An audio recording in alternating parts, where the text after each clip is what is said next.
anticipate Dick Pogue, who is with us here tonight. Dick, thank you so much for your guidance, your inspiration, and for making this a very special event.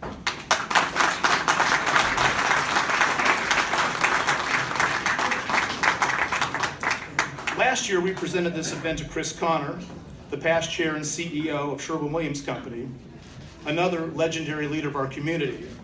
And this year, we find ourselves in the presence of another Cleveland icon as we prepare to present this award to Beth Mooney, the chairman and CEO of Key Corp.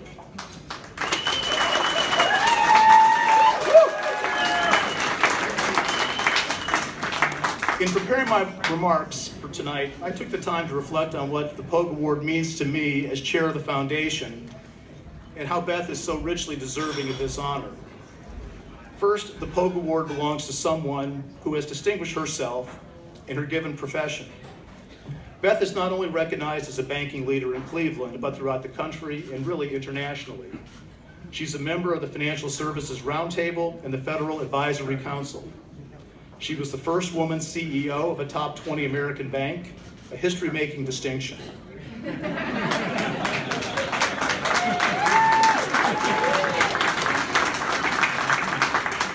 Forbes magazine has named her one of the world's 100 most powerful women. Fortune magazine declared her as one of the top 50 most powerful women in business. For 3 consecutive years, American Banker has recognized Beth as the most powerful woman in banking. And Beth was ranked recently by Cleveland magazine as number 3 in its Power 100 behind some guy named LeBron. And all I gotta say is, LeBron, watch out, she's gaining on you. Of course, all of these pale in comparison to the presentation of the Grand Order of the Double Cross by Cleveland's Court of Nicephorus in 2011.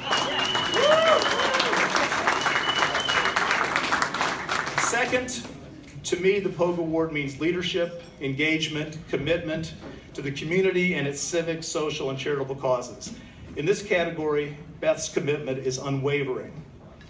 The list of Beth's community roles is too long to read tonight, but I wanted to give you a few highlights.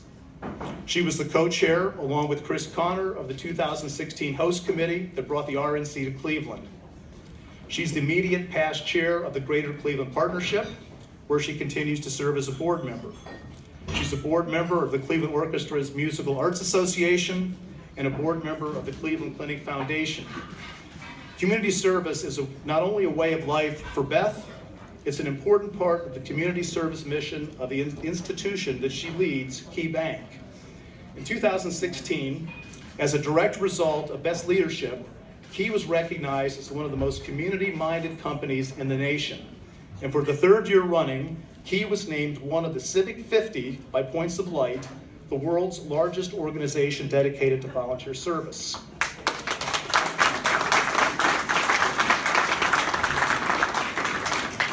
Finally, in thinking about what the Pogue Award means, I think it should be given to someone who makes Greater Cleveland a better place to work and live for all of its citizens. When Becky and I met with Beth a few weeks ago to discuss the Pogue Award and the Rock event, I was deeply impressed for a number of diverse reasons. Beth was sincerely honored to be the recipient of an award named after Dick Pogue. Like many of us, she wondered, what the heck is rocktail attire?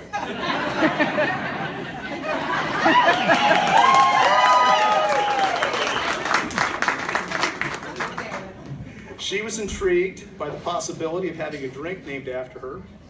I'd recommend the Over the Moon Chardonnay. She was happy to hear that the awards ceremony was short and the dance hours were long. And then she expressed a keen interest in our programs, all of them, but especially those programs focused on our young people. The conversations, and in a way it sounded like a challenge to all of us, went something like this. Let's train them. Let's educate them. Let's mentor them.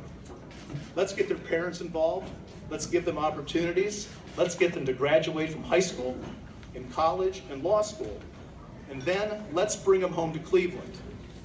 Let's bring them home to join the workforce, to raise their families, and to get involved in our community. This struck me as the mission of the Bar Association and the Bar Foundation, It is the essence of the Pogue Award, and this is the life work of our honoree, Beth Mooney.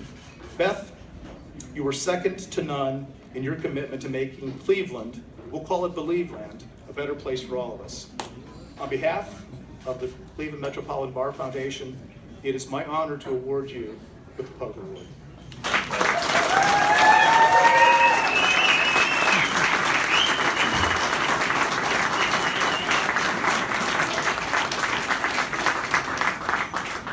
Thank you, Drew, and only to a bunch of lawyers am I gaining ground on LeBron James. I'm not going to let that one go to my head. But I will tell you, and to Becky, to Drew, Rick, Tom, thank you for sponsoring tonight.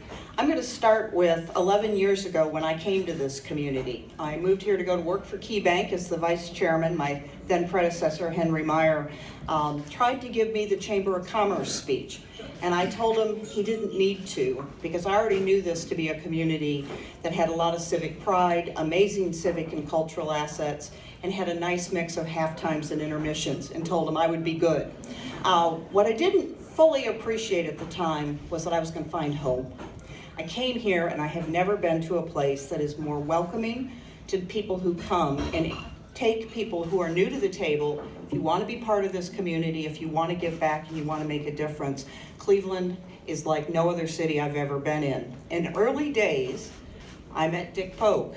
I actually had the opportunity to give some remarks at an event, and he sought me out afterwards, and I knew him by reputation, so the fact A, he was there and then took the time to talk to me and write me a letter made a huge impression, affirming his belief that what makes a city great is indeed leadership and engagement. And so when the Bar Association 3 years ago created this award, I don't think there is another Richard Pogue in any city in America for his commitment to his community, the civic leadership, doing the right things the right way, not to mention par excellence in the legal field. So to be a recipient of this honor and have had you been so welcoming to me when I got here is incredibly meaningful.